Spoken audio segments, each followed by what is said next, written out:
सुर में गाना सीखिए पाधानीसा ऐप के साथ। AI powered personal music teacher from Saregama.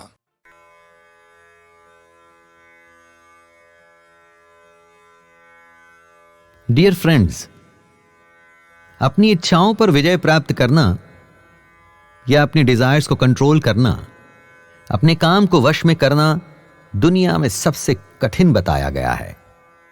यह इतना कठिन है कि देवता, बड़े बड़े ऋषि मुनि भी इस परीक्षा में हार जाते हैं। मैं शैलेंद्र भारती आपको नमस्कार करते हुए शिव पुराण के सृष्टि खंड से एक ऐसी ही कथा लेकर के आया हूं जिसमें देवर्षि नारद ने ऐसा क्लेम किया था कि उन्होंने अपने काम पर विजय प्राप्त कर ली है और कोई भी डिजायर उन्हें छू नहीं सकती। दोस्तों, क्लेम करना तो एक बात थी, परंतु उन्हें इस बात का ईगो यानी कि अहंकार हो गया था, और जब अहंकार हो गया तो उसका टूटना भी तो निश्चित था। जब ऐसा हुआ तो स्वयं विष्णु जी को भी एक श्राप झेलना पड़ा। आइए शिव पुराण से इस रोचक कथा को सुनते हैं और इसके बारे में जानते हैं। एक बार देवर्षि नारद को इस बात पर घमंड हो गया कि कामदेव भी उनके तप, उनके ब्रह्मचर्य को भ्रष्ट नहीं कर सकते। इतनी बड़ी बात कहने के पीछे रीजन यह था कि जब वो भयंकर तप कर रहे थे तो इंद्रदेव डर गए कि कहीं नारद उनका सिंहासन तो हथियाना नहीं चाहता। नारद के तप को भंग करने के लिए इंद्र ने कई अप्सराएं भेजी, पर नारद अपनी तपस्या से हटे नहीं। यह बहुत बड़ी बात थी। जहां बड़े बड़े ऋषि फेल हुए, वहां नारद अपनी तपस्या पर तटस्थ रहे। नारद को अपने पर इतना अभिमान हो गया कि उन्होंने ये बात भगवान शिव को बताई। महादेव जी नारद का भला चाहते थे। उन्होंने सलाह दी कि नारद, इस बात को भगवान विष्णु के सामने कभी मत बोलना, इतना अभिमान विष्णु के सामने मत दिखाना। पर नारद अपनी बढ़ाई करने से पीछे कहां हटने वाले थे। शिवजी के मना करने के बाद भी नारद मुनि ने यह बात भगवान विष्णु को बता ही दी। विष्णु जी समझ चुके थे कि नारद मुनि में अहंकार आ गया है और इस अहंकार को तो खत्म करना ही होगा। खैर, उस समय नारद मुनि भगवान विष्णु को प्रणाम करके आगे बढ़ गए। आगे बढ़ते हुए रास्ते में नारद मुनि को एक बहुत ही सुंदर भवन दिखाई दिया। फिर उनको पता चला कि राजभवन में एक राजकुमारी के स्वयंवर का आयोजन हो रहा है। नारद ने जब वहां की राजकुमारी विश्वमोहिनी को देखा तो बस देखते ही रह गए। ये वो पहला क्षण था जहां उन्हें अपने मन पर नियंत्रण कर लेना चाहिए था, पर नारद पूरी तरह मोहासक्त यानी कि फैसिनेटेड हो चुके थे। फिर उसके बाद नारद जी ने उस राजकुमारी का हाथ देखा और हथेली की रेखाएं ये बता रही थीं कि राजकुमारी का पति विश्व विजेता रहेगा और पूरा संसार उसके चरणों में सर झुकाएगा। राजकुमारी के रूप और उसके हाथ की रेखाओं को देखकर नारद जी अपनी सुध बुध खो चुके थे। नारद ने स्वयंवर में हिस्सा लेने का मन बना लिया, पर इसके लिए उन्हें बहुत ही सुंदर रूप चाहिए था। पर न राजकुमारी उन्हें क्यों चुनती? इसके लिए नारद भगवान विष्णु जी के पास आए और विनती की कि उन्हें विष्णु के समान ही सुंदर रूप पाने की इच्छा है। भगवान विष्णु ने कहा कि मेरा रूप चाहिए तो ठीक है, मिल जाएगा। अब नारद नहीं जानते थे कि भगवान विष्णु का एक रूप वानर भी है। विष्णु जी ने अपना वानर रूप ही नारद को दे दिया। अपने वानर रूप के साथ नारद स्वयंवर में पहुंच गए। अपने रूप पर इतना अभिमान था नारद को कि उन्होंने एक बार भी अपना चेहरा दर्पण में नहीं देखा।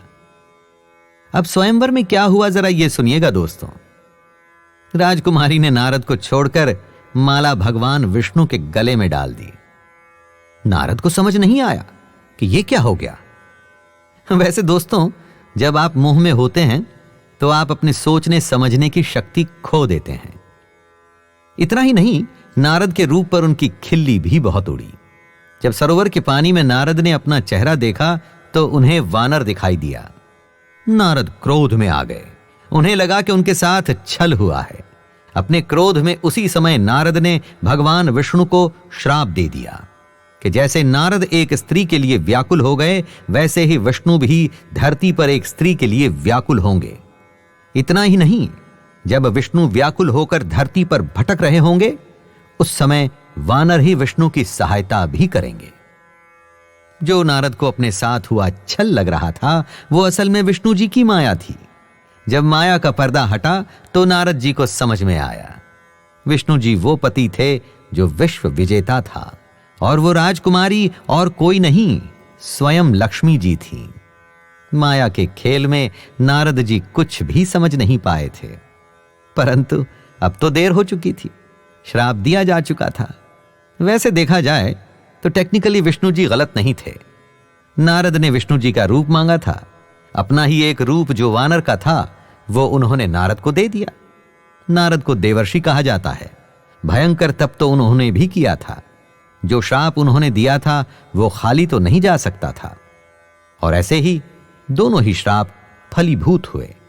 विष्णु जी धरती पर राम के रूप में आए और माता सीता का वियोग भी सहा और वानरों की सहायता भी ली। तो क्या नारद जी ही के कारण विष्णु जी ने राम रूप में धरती पर अवतार लिया था? यह अब आपकी अपनी समझ और विवेक पर निर्भर करता है। क्या अद्भुत ताना बाना रचा गया है हमारी सनातन संस्कृति में। हर कड़ी एक दूसरी कड़ी से जाके मिल ही जाती है, और हर कड़ी हमें यह सिखा के जाती है कि इस संसार के कुछ सनातन इटर्नल नियम हैं। चाहे कुछ भी हो, यदि आप उन नियमों से छेड़छाड़ करेंगे तो उसके परिणाम को भुगतने के लिए भी आपको तैयार रहना ही होगा दोस्तों। अब देखिए, शिवजी ने नारद को वार्निंग तो दी थी। वैसे बड़े और समझदार लोगों की वार्निंग को आपको सर आंखों पर ले लेना चाहिए दोस्तों। आप अपने को आने वाली विपदा से बचा पाएंगे। चाहे कुछ भी हो, आप कितने भी प्रतिभाशाली क्यों न हो, आपने चाहे पूरा विश्व ही प्राप्त क्यों न कर लिया हो, परंतु अहंकार, घमंड, ईगो मत कीजिए। क्या पता कब समय का पहिया घूमे और सब आप पर हंस रहे हों और आपको मुंह छिपाने की जगह तक न मिले। पल भर का ही सारा खेल होता है दोस्तों, जिसमें सब कुछ बदल जाता है। अपने आप को इस बात से मोटिवेट कीजिए कि जो भी आप कर रहे हैं वो आपकी ड्यूटी है, वो आपका कर्म है।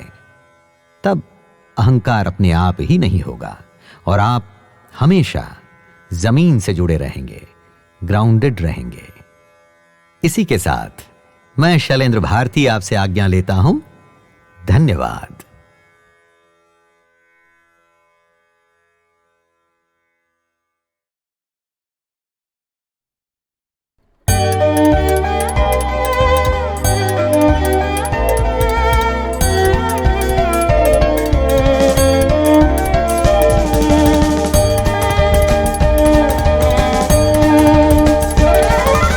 मंगल मूर्ति मारुति नंदन सकल अमंगल मूल निकंदन पवन तनय संतन हितकारी हृदय विराजत अबद बिहारी। मंगल मूर्ति मारुति नंदन सकल अमंगल मूल निकंदन पवन तनय संतन हितकारी हृदय विराजत अबद बिहारी। हृदय विराजत अबद बिहारी।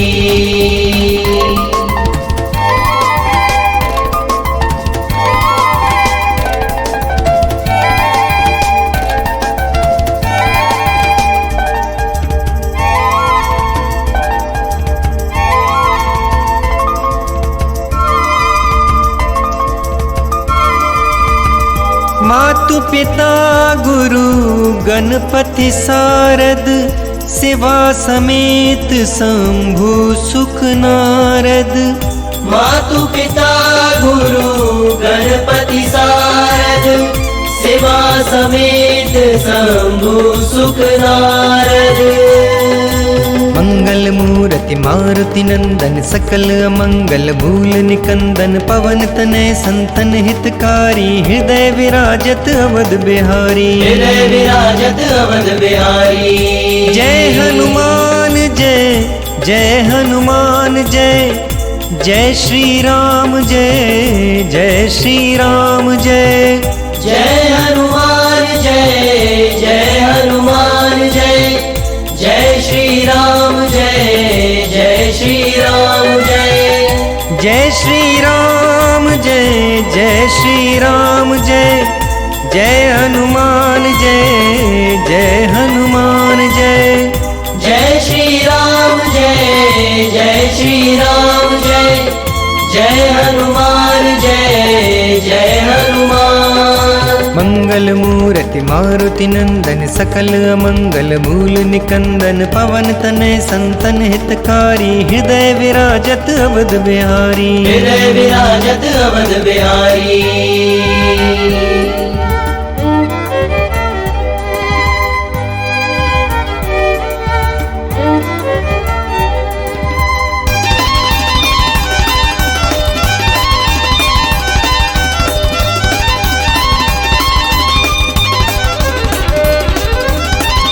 चरण बंदी बिन बो सब काहू देहु राम पद नेह नेवाहू।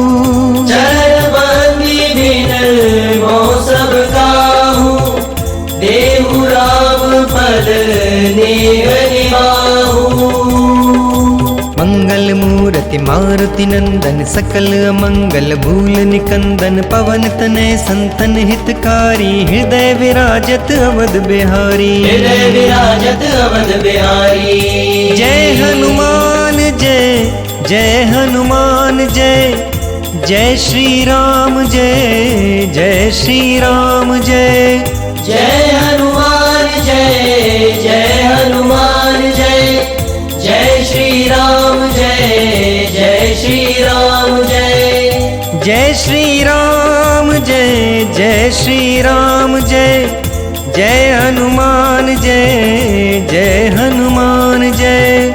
जय श्री राम जय श्री राम जय हनुमान जय हनुमान। मंगल मूर्ति मारुति नंदन सकल अमंगल मूल निकंदन पवन तनय संतन हितकारी हृदय विराजत अवध बिहारी। हृदय विराजत अवध बिहारी।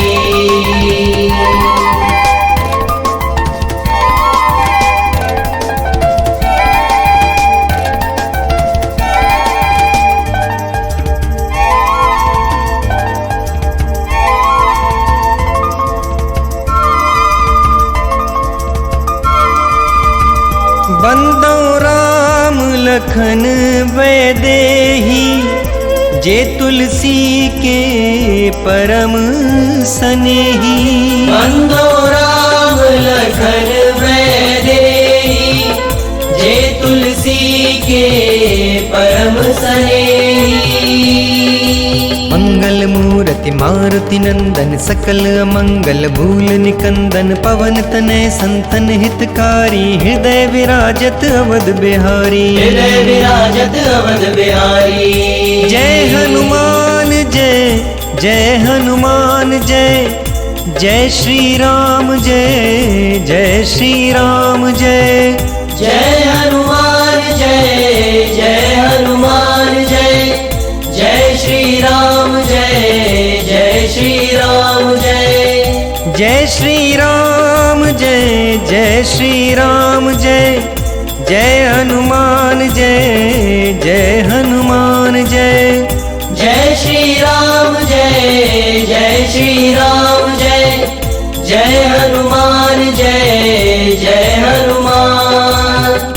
जय हनुमान जय हनुमान जय श्री राम जय श्री राम जय। जय हनुमान जय हनुमान जय श्री राम जय श्री राम जय।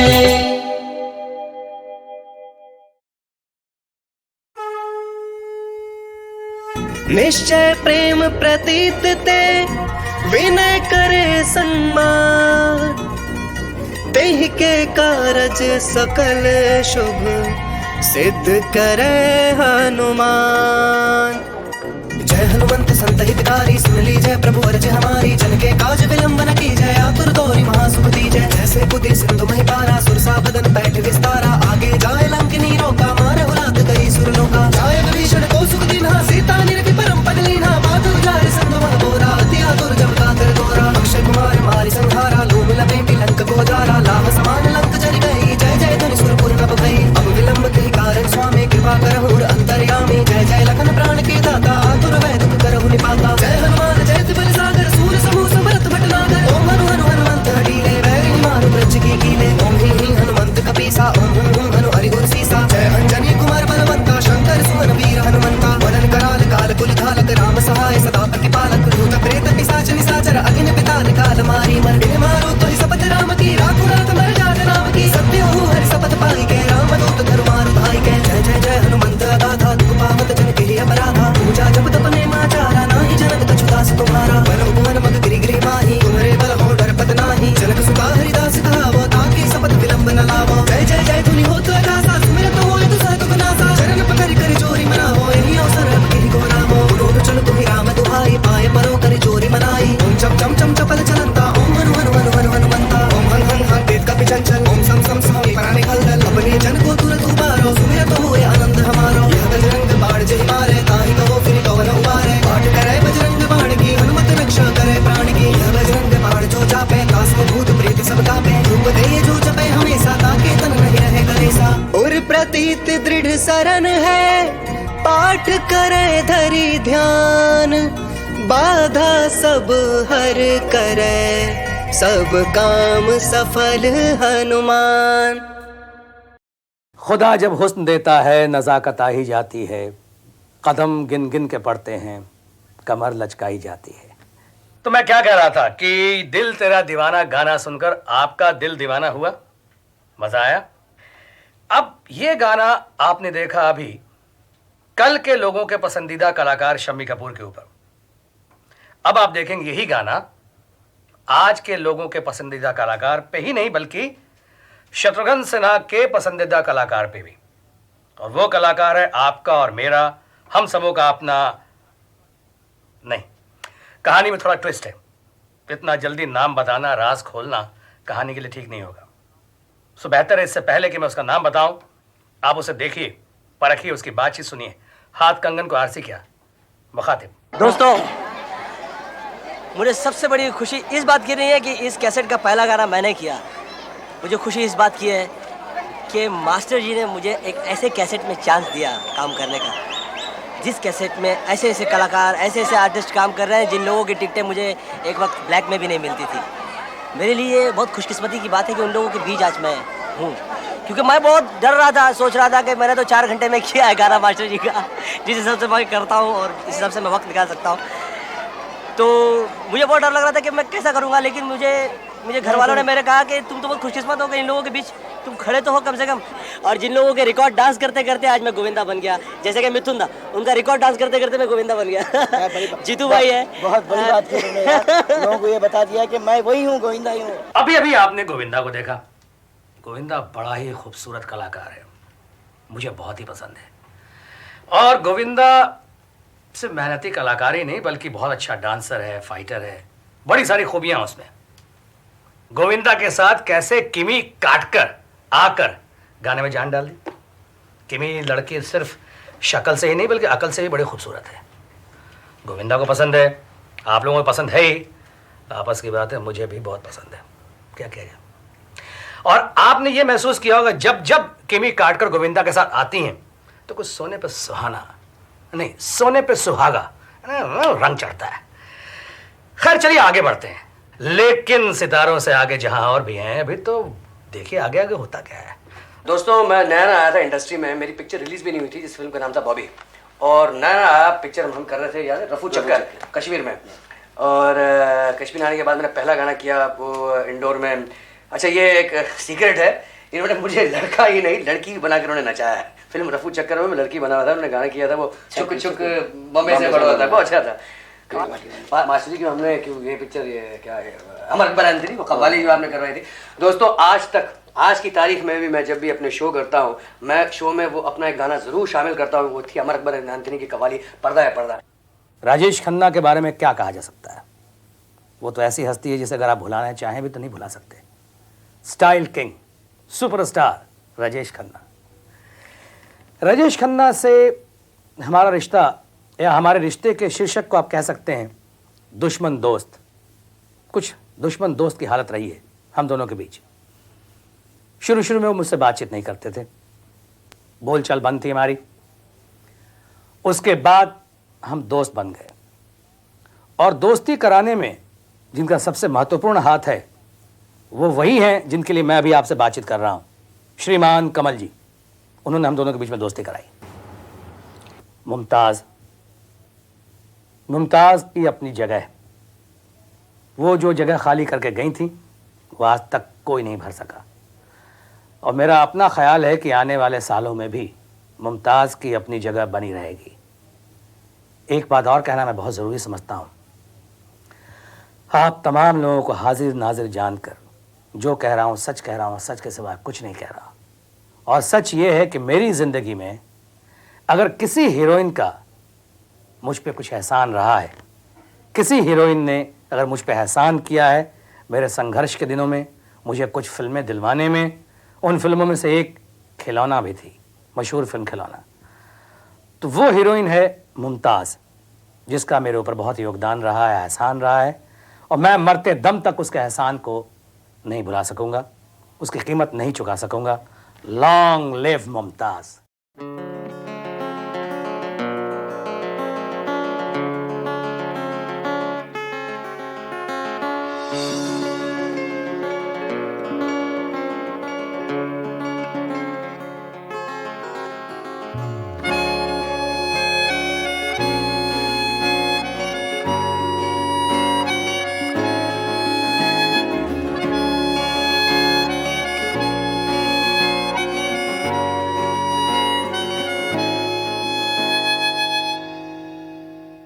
यारा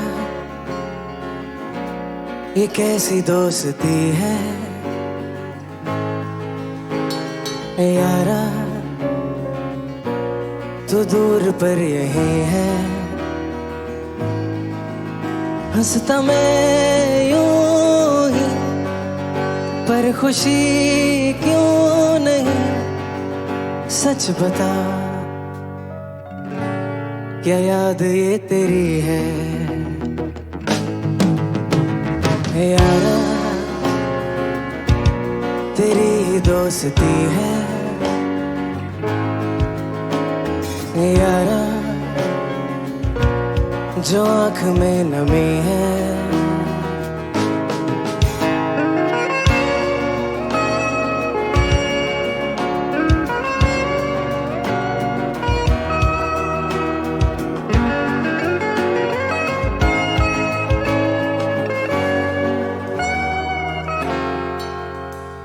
बुरातों को घर से निकलना, वो सपनों के जुगनू पकड़ना,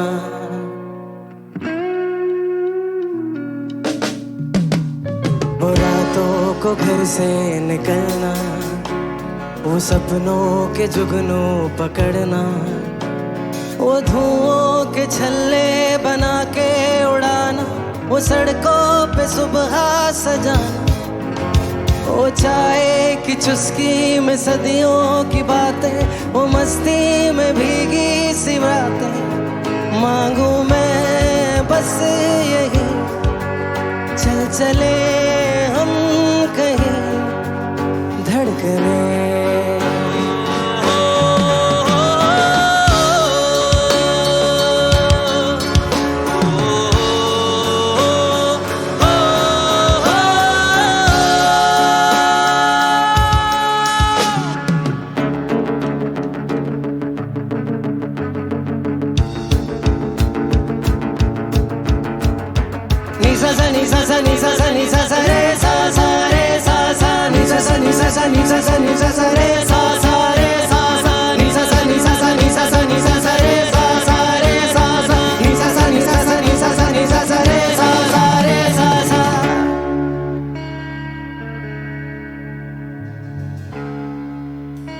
मेरा गम मेरी खुशियां मेरी यादें, मेरा गम मेरी खुशियां मेरी यादें, मेरा ख्वाब संभाले रखते,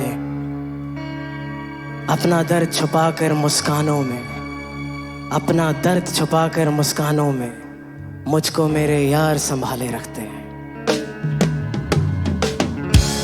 ईद आई ते मेरा यार नहीं आया,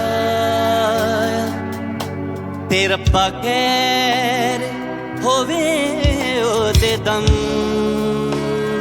दी माही वालियां नींदरां मानण ते मैं रात गुजारा गम दी ते मैं रात गुजारा गम दी।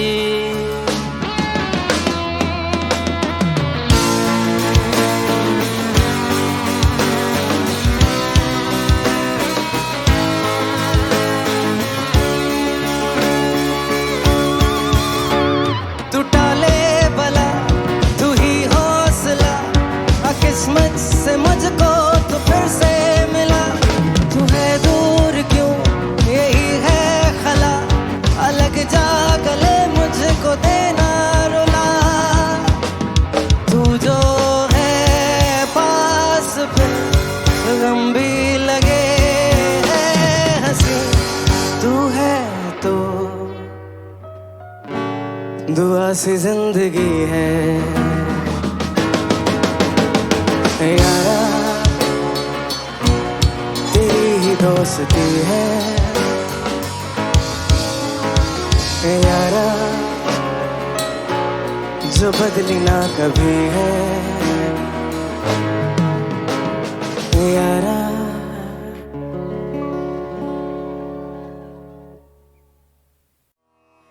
नमस्कार, मैं शैलेंद्र भारती आपके सामने मत्स्य पुराण से एक कथा लेकर के आया हूं जिसका शीर्षक है त्रिपुर का निर्माण।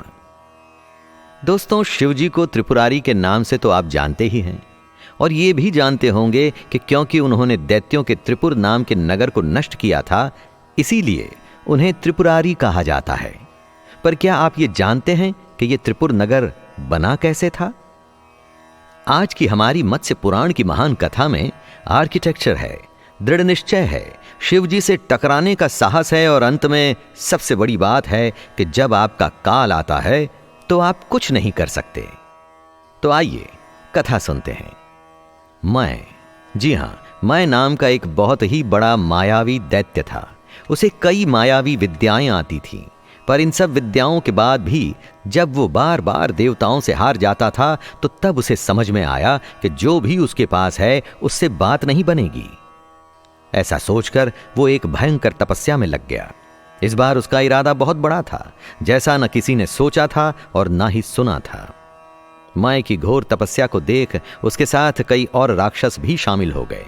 महाबली विद्युन्माली और दूसरा महापराक्रमी तारक नाम का दैत्य भी माय के साथ तपस्या करने लगे।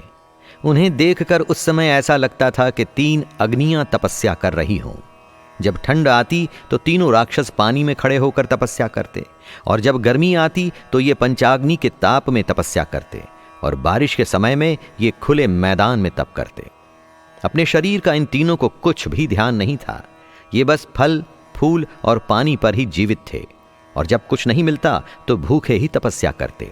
धीरे धीरे इनके शरीर पर काई जमने लगी। लगातार कीचड़ में खड़े रहने के कारण इनके शरीर का मांस भी गलने लगा। शरीर भयंकर समस्याओं से जूझ रहा था, पर इन्होंने अपनी तपस्या नहीं छोड़ी। इन तीनों की तपस्या का प्रभाव ऐसा था कि तीनों लोग कांपने लगे। इधर समाचार तो फैल ही गया कि 3 भयंकर दैत्य इस बार कुछ बड़ा करने वाले हैं। तपस्या के पूरा होने पर ब्रह्मा जी सामने आए। ब्रह्मा बोले कि वो इन दैत्यों की तपस्या से खुश हैं, उनसे कुछ भी मांगने के लिए कहा। मांगने में ये बात तो पहले से ही पता थी कि अमरता को छोड़कर कुछ भी मांगा जा सकता है। मैंने तब ब्रह्मा जी को बताया कि जो पिछला तारकामय संग्राम हुआ था उसमें दैत्यों को बहुत नुकसान हुआ था। कितने ही मारे गए, कई इधर उधर भाग गए। सबसे बड़ी बात तो ये कि किसी को ये नहीं पता था कि वो कहां और किसकी शरण में जाएं। इसलिए मैं एक ऐसी जगह को बनाना चाहता था जहां पर सारे दैत्य आ सकें। एक ऐसा दुर्ग, एक ऐसा नगर जिसको पार करना देवताओं के लिए संभव न हो सके या बहुत ही कठिन हो। यह दुर्ग यानी कि किला इतना सुरक्षित होना चाहिए कि इसमें देवताओं के अस्त्र और उनके दिए हुए शाप भी घुस न पाएं। ब्रह्मा जी ने फिर से मैं को याद दिलाया कि ऐसा कुछ भी नहीं बन सकता जो उसे अमरता दे सके। तब मैंने अपने इस दुर्ग के लिए कहा कि जो एक ही बार के छोड़े गए एक ही बाण से उस दुर्ग को जला दे, वही युद्ध स्थल में हम सबको मार सके। इस बात पर ब्रह्मा जी ने तथास्तु कह दिया। मैं को यह वरदान मिल गया कि जिस दुर्ग का निर्माण करेगा उसका नाश तभी होगा जब कोई एक बार बाण छोड़े और उस एक बार के छोड़े गए बाण से वह दुर्ग नष्ट हो जाए। जो ऐसा कर देगा उसी के हाथों मैं और दूसरे दानव मर सकेंगे। यह अमरता का वरदान तो नहीं था, लेकिन सोच के जरा देखिए दोस्तों, अमरता से भी कम नहीं था। कैसे? जरा आगे सुनिए। माया ने सोचा कि वो एक ऐसे दुर्ग को बनाएगा जो कभी एक बाण से नष्ट ही नहीं हो सकेगा। उसने एक ऐसा दुर्ग बनाना शुरू किया जो 100 योजन लंबा था। आपको ये बता दें कि योजन हमारे पुराने समय में इस्तेमाल की जाने वाली यूनिट थी। सूर्य सिद्धांत के अनुसार एक योजन लगभग 8 किलोमीटर का होता है। तो ये समझ लीजिए कि ये लगभग 800 किलोमीटर लंबा दुर्ग था। और इतना ही नहीं, इस दुर्ग के 3 हिस्से थे। एक हिस्सा धरती पर जो लोहे का बना हुआ था, दूसरा हिस्सा आकाश में जो रजत यानी कि चांदी से बना था, और तीसरा उससे भी ऊपर जो सोने से बना। अब सबसे इंपॉर्टेंट और स्ट्रेटेजिक बात कि ये तीनों हिस्से केवल एक ही समय, एक ही क्षण यानी कि एक ही मोमेंट में एक लाइन में आ सकते थे, और वो मोमेंट था पुष्य नक्षत्र। ये सब असंभव नहीं तो और क्या था दोस्तों? इतने बड़े दुर्ग को खत्म करना वैसे ही बहुत कठिन था, और फिर उस समय पर एक बाण छोड़ने जो तभी लग पाएगा जब तीनों हिस्से किसी एक ही मौके पर एक सीधाई में आएंगे। इतना ही नहीं, मारने वाला बाण भी बार बार नहीं मार सकता, बस एक ही बार में उसे एक बाण छोड़ना था। मैं जानता था कि पूरे ब्रह्मांड में केवल एक ही है जो ऐसा कर सकता है, और वो है महादेव। महादेव से लड़ने के लिए वो तैयार था।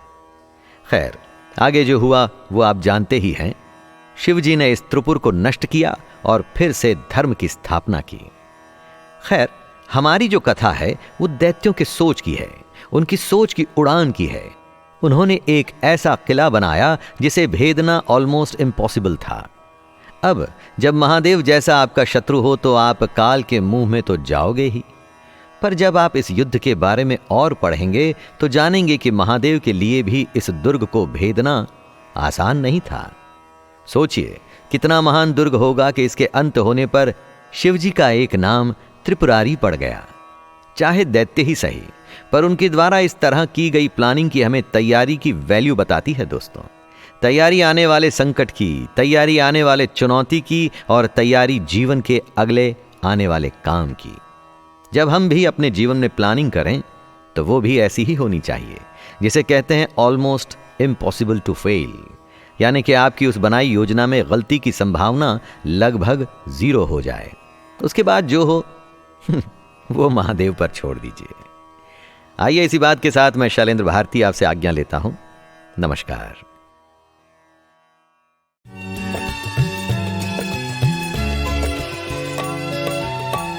जीना थोड़ा ही भला हरि का सुमिरन हो, जीना थोड़ा ही भला हरि का सुमिरन हो। लाख बरस का जीवना लेख धरे न कोई कबीरा, लेख धरे न कोई। जीना थोड़ा ही भला हरि का सुमिरन हो, लाख बरस का जीवना लखें धरे न कोई कबीरा, लखें धरे न कोई। कबीर मानते हैं कि जिंदगी भले छोटी हो, पर जितनी भी हो उसमें ईश्वर को सच्चे मन से याद करना महत्वपूर्ण है। ऐसे लंबे जीवन का कोई मतलब नहीं जिसमें ईश्वर की भक्ति न हो। अर्थात जीवन चाहे बड़ा हो या छोटा, ईश्वर के स्मरण और उसके प्रति आभार व्यक्त किए बिना व्यर्थ है।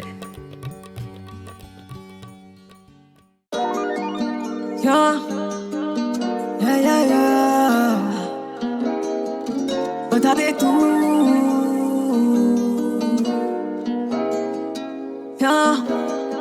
चल बता दे तू है कहाँ मेरी मंजिल और खफा मैं क्यों? क्या होने वाले सपने सच या दफना मैं तू? जो कहना है तू कहते रहे, बस लगा रे तू, हाँ लगा रे तू। चल बता दे तू, हाँ बता दे तू, बता दे तू है कहाँ मेरी मंजिल और खफा मैं क्यों? क्या होने वाले सपने सच या दफना मैं तू?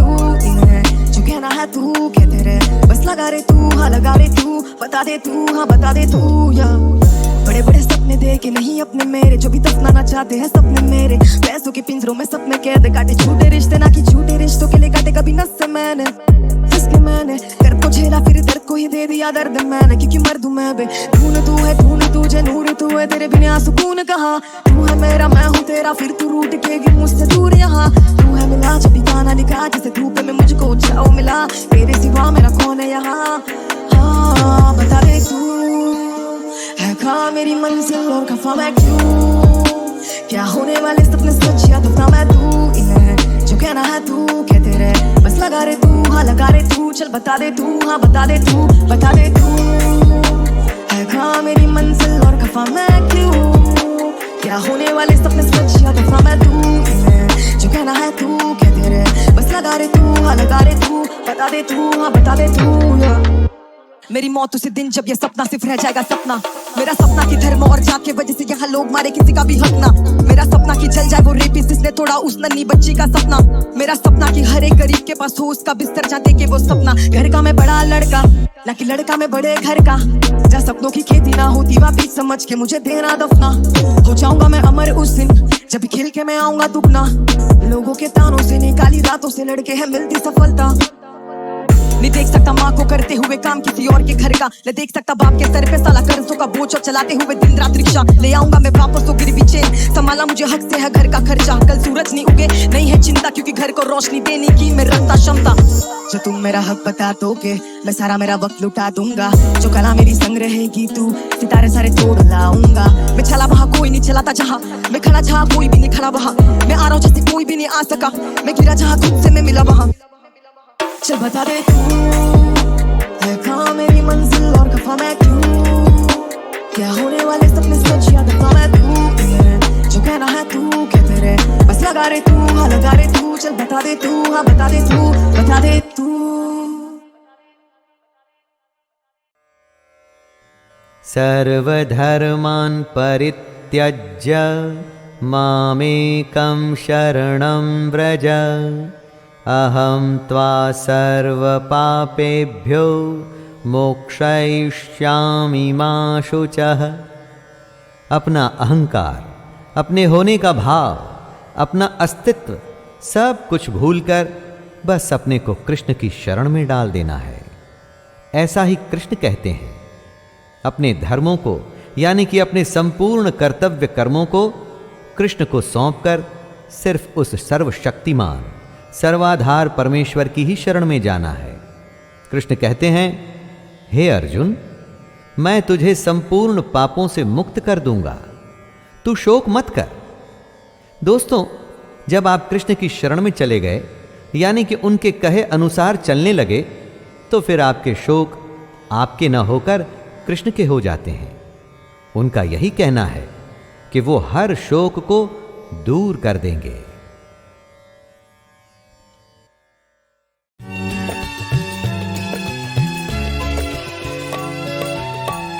जैसी प्रीत कुटुंब सो तैसी हरि सो होय। जैसी प्रीत कुटुंब सो तैसी हरि सो होय। दास कबीरा यूं कहे, काज न बिगड़े कोई रे भाई, काज न बिगड़े कोई।